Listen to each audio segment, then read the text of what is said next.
Bonjour à toutes et bienvenue sur ma chaîne Pimp ta santé. J'y parle perte de poids, santé, énergie et bien-être. Donc la semaine dernière, je vous ai parlé de l'importance de créer des habitudes, de comment faire pour les pérenniser, les ancrer dans le temps et que c'était ça qui allait faire toute la différence dans n'importe lequel dans vos projets, y compris dans la perte de poids. Donc cette semaine, je vais vous donner les 10 habitudes à mettre en place dans votre vie pour perdre du poids et pour avoir une énergie au top. Donc on va le faire de la moins importante à la plus importante, même si pour moi, en fait, elles ont toute leur place à part entière. Mais il faut bien établir un classement, donc voilà, je vais vous le livrer comme ça. Et c'est des habitudes qui vont toutes stimuler votre métabolisme, votre concentration, votre productivité et même votre système immunitaire. Donc la numéro 10, ça va être de faire un break avec les écrans, et notamment avec les réseaux sociaux. Déjà, ça consomme votre dopamine, ça use votre motivation à faire d'autres choses, et notamment à mettre en place des habitudes saines. Ça vous pousse à la procrastination, en plus ça l'entretient, un truc de fou, et ça vous sape le moral parce que vous allez vous dévaloriser face à des gens qui ne vous montrent que le meilleur de leur vie, que le meilleur de leur aspect physique, alors qu'en plus la plupart du temps il y a des filtres et c'est un peu traficoté tout ça. Et puis en plus les écrans ça va perturber le sommeil, comme on le sait, la lumière bleue c'est pas top top pour trouver le sommeil le soir. L'habitude numéro 9, ça va être de pratiquer la gratitude. Par exemple, tous les jours vous allez trouver 3 choses pour lesquelles vous avez de la gratitude. Ça peut être un rituel du matin ou du soir par exemple. Et vous allez prendre le temps de dire merci aux petites choses de la vie, aux petits plaisirs de la vie. Et ça va vraiment changer la donne. Prendre le temps comme ça de dire merci pour les choses de la vie, ça ramène à l'instant présent, ça rappelle toutes les petites choses sympas qui nous entourent et qu'on ne voit plus en fait dans notre quotidien. Ça permet d'être dans un mood vraiment positif. Alors il n'y a pas de raison de s'en priver. Dans la même idée, il y a les affirmations positives. Et c'est marrant parce que les affirmations positives, moi, c'est quelque chose que j'encourage à faire dans mon groupe de femmes qui perdent du poids. Et c'est quelque chose qui fait débat, en fait. Je pensais pas, mais finalement, ça fait débat. Mais voilà, les affirmations positives, c'est surtout pour renforcer le mental positif. Parce qu'on est d'accord qu'avec un mental négatif, en général, on n'a pas beaucoup de résultats. Ça fait pas beaucoup avancer les choses.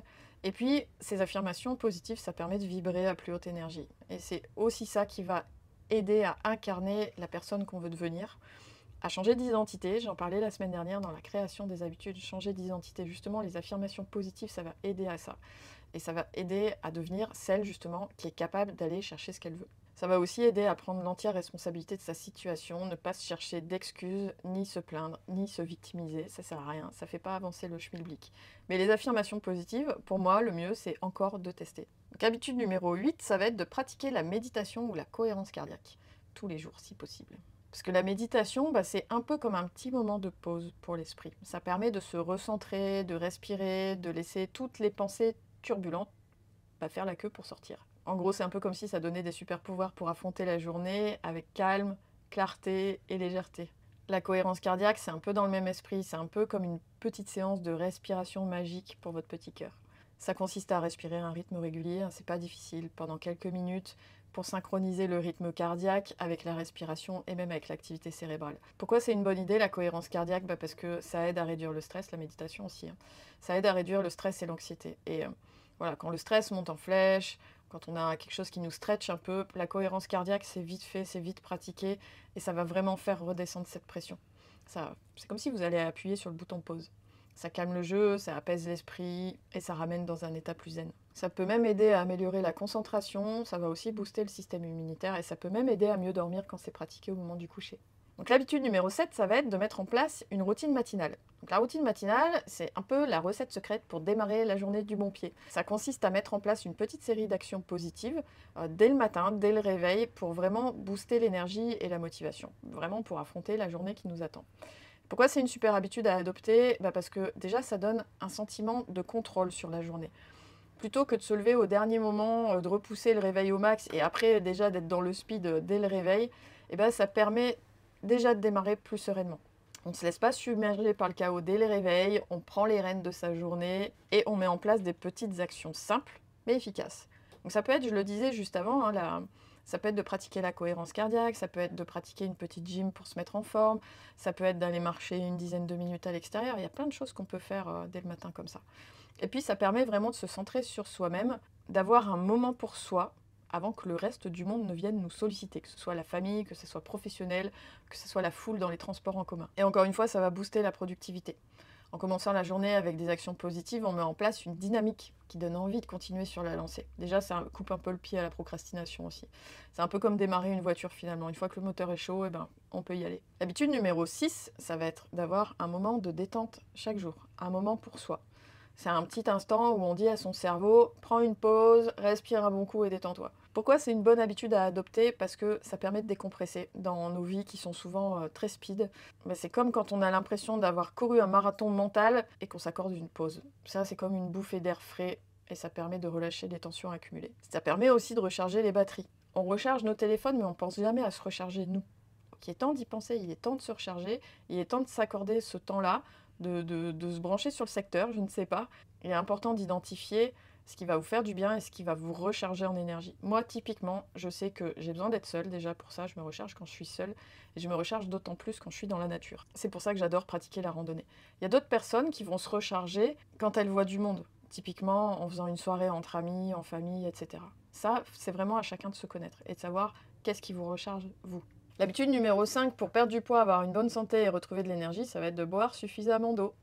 Parce que ça, c'est un peu comme donner au corps le carburant dont il a besoin pour fonctionner à plein régime. Parce que on est quand même largement composé à base d'eau. Voilà, c'est pas glamour, mais c'est super important. Donc pourquoi c'est important? Eh ben parce que ça hydrate le corps, déjà d'une part, de l'intérieur. Parce que ça sert à rien de se mettre des tonnes de crème hydratante si on ne s'hydrate pas de l'intérieur. Boire de l'eau, parfois, ça peut même faire passer les maux de tête. Il y a des maux de tête qui sont causés par la déshydratation. Il y a aussi parfois, on a l'impression d'avoir faim, alors qu'en fait, on n'a pas faim, on a soif. Mais on est tellement plus habitué à boire qu'on confond avec la sensation de faim. Et même dans l'effort, quand on pratique du sport, et particulièrement les sports d'endurance, il y a des moments où on a ce qu'on appelle un mur, là, où vraiment on est un peu séché et un gros coup de mou.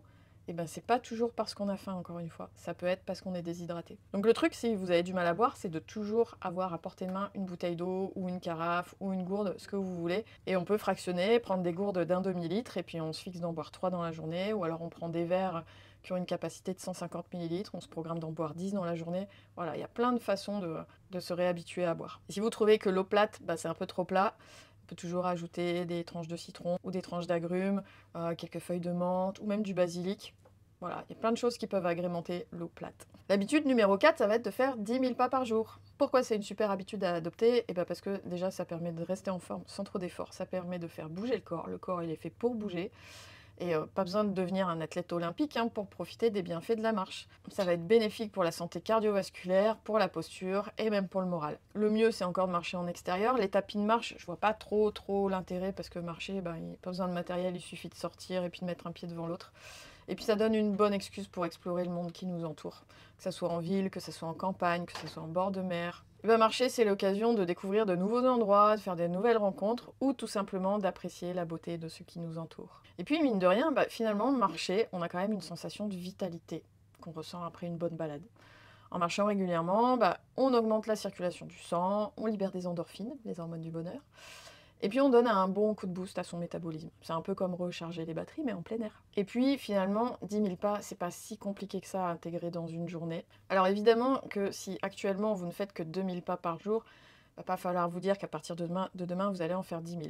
Mais en y allant progressivement, étape par étape, vous verrez que 10 000 pas par jour, c'est pas si difficile que ça à atteindre. Habitude numéro 3, ça va être d'avoir une bonne routine de sommeil. Parce que la routine de sommeil, c'est un peu comme une baguette magique pour avoir une bonne nuit de repos parfaite. C'est le secret pour dire adieu aux nuits blanches et beaux jours au matin frais. Alors pourquoi la routine de sommeil, c'est une bonne habitude à adopter? Parce que déjà, ça aide à réguler l'horloge interne, l'horloge biologique, le cycle circadien. Et c'est le petit mécanisme dans le cerveau qui dit quand il est temps de dormir et quand il est temps de se réveiller, qui se cale sur le rythme jour-nuit.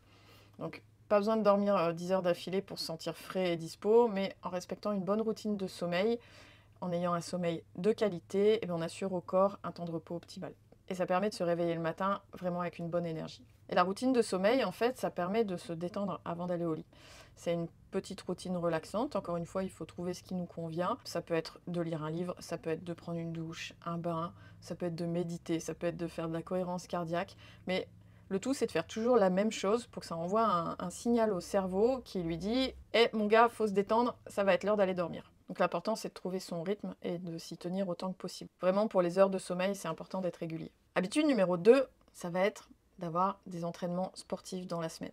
Bouger son corps au-delà de l'activité physique, au-delà de marcher, bouger son corps et faire du sport, c'est vraiment le secret pour se sentir bien dans sa peau et on sait que ça contribue à une bonne santé. Donc le corps, il est fait pour ça, il est fait pour bouger et que ce soit une séance de yoga, une séance de muscu, une séance de natation, une séance de course à pied, une séance de Zumba.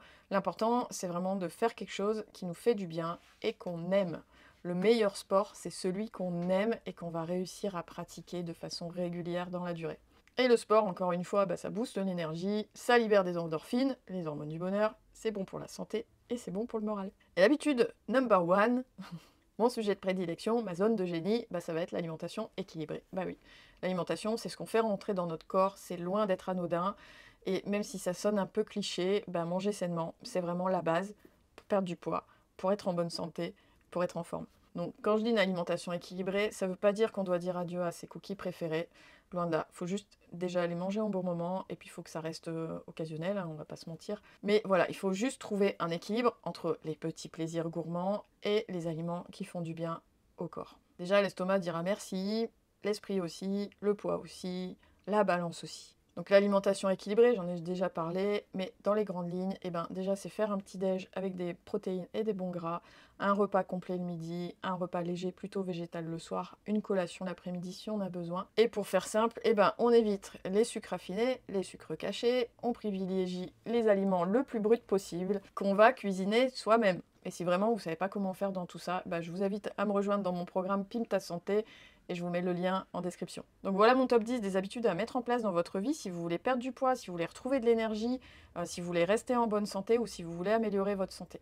Et en pratique, voilà, il y en a 10, une chose à la fois. Si vous voulez tout mettre en place d'un coup, vous allez vous retrouver noyé dans l'information et ça va être l'échec assuré. Évidemment qu'il faudra passer à l'action, hein, parce que si vous ne faites rien, il ne se passera rien. C'est hyper logique. Il va aussi falloir assainir votre environnement. C'est-à-dire, si vous voulez arrêter le sucre, n'ayez pas de gâteau dans vos placards, ça sera de la tentation.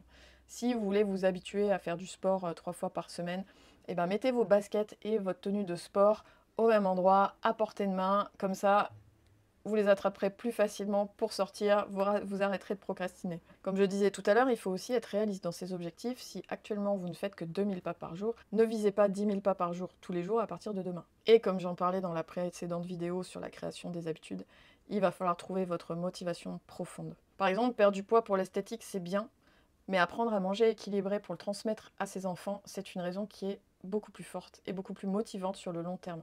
Changer ses habitudes alimentaires et de vie pour améliorer sa santé, ça aussi c'est une raison qui est beaucoup plus forte. Et puis dans tout ça, il ne faut pas oublier de se récompenser. Donc c'est important de célébrer chaque petite victoire. Donc évidemment que si vous voulez perdre du poids, vous n'allez pas vous récompenser avec la nourriture, mais ça peut être par exemple une petite sortie ciné, une petite sortie shopping, un bon bain plein de mousse, des petites choses comme ça. Il va aussi falloir être discipliné. La motivation, c'est bien, mais la discipline, c'est ce qui prend le relais les jours où la motivation, elle n'est pas au rendez-vous. Et ça arrive à tout le monde. Il va falloir persévérer. Si on est sorti du cadre qu'on s'est fixé, on n'abandonne pas. On reprend simplement là où on s'est arrêté. Il va aussi falloir vérifier vos croyances. Par exemple, croire qu'on a besoin de glucides pour que le corps et le cerveau fonctionnent. Ça, c'est une croyance limitante dans la perte de poids. Et parfois, on sait qu'on ne sait pas, mais parfois on ne sait pas qu'on ne sait pas. Et c'est là que c'est important d'être entouré des bonnes personnes pour atteindre ses objectifs. Donc tout ça, c'est des choses que j'aborde dans mon programme Pim ta santé. C'est un programme qui booste la perte de poids, l'énergie et la santé. Tous ces points-là, vraiment tous. Et ils ont tous leur place dans ma vision de la santé, dans une vision qui réunit le corps et l'esprit. Si ça vous intéresse, j'ai mis le lien en description. En tout cas, n'oubliez pas de liker cette vidéo, de la partager si elle vous a plu, si elle vous a été utile, si vous pensez qu'elle peut être utile à quelqu'un. Abonnez-vous à la chaîne, ça fait toujours plaisir, ça soutient mon travail. Et puis, comme vous l'aurez compris, moi j'aide les femmes à perdre du poids en équilibrant leur système hormonal et métabolique. Je vous retrouve dans la prochaine vidéo et d'ici là, soyez douce avec vous-même.